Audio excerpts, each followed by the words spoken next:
Hello बच्चों, चलिए प्रश्न को देखते हैं। प्रश्न है, निम्न समस्याओं के में रैखिक समीकरण युग्म बनाइए और उनके हल प्रतिस्थापन विधि द्वारा ज्ञात कीजिए। समस्या दी गई है, दो संख्याओं का अंतर 26 है और एक संख्या दूसरी संख्या की 3 गुनी है, तो उन्हें ज्ञात कीजिए।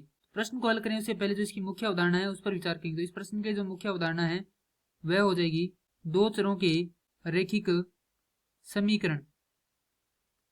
तो दो चरों के रैखिक समीकरण क्या होते हैं? वे हो जाएंगे वे समीकरण जो ax योग by योग c बराबर 0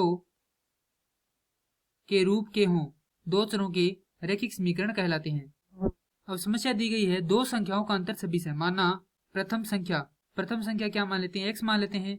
उसी प्रकार द्वितीय संख्या मान लेंगे y।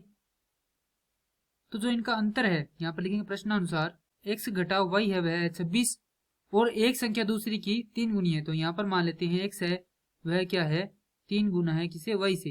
तो यहाँ पर यह समीकरण 1 है और यह समीकरण 2 है।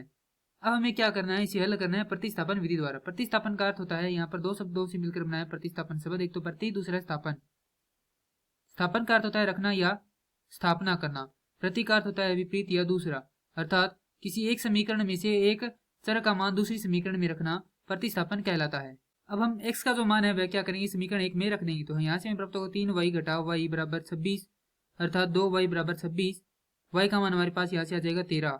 अब यह मान हम समीकरण 2 में रखेंगे तो हमारे पास x का मान प्राप्त होगा 3 गुणा 13, अर्थात x का मान आ जाएगा 39। अतः इस समीकरण के जो हल है वह निम्न प्रकार से है। x का मान है 39 और y का मान है 13। तो यहाँ से लिख सकते हैं प्रथम संख्या है हमारी 39 और द्वितीय संख्या है 13। मैं आशा करता हूँ कि यह प्रश्न आपको समझ में आया होगा। धन्यवाद।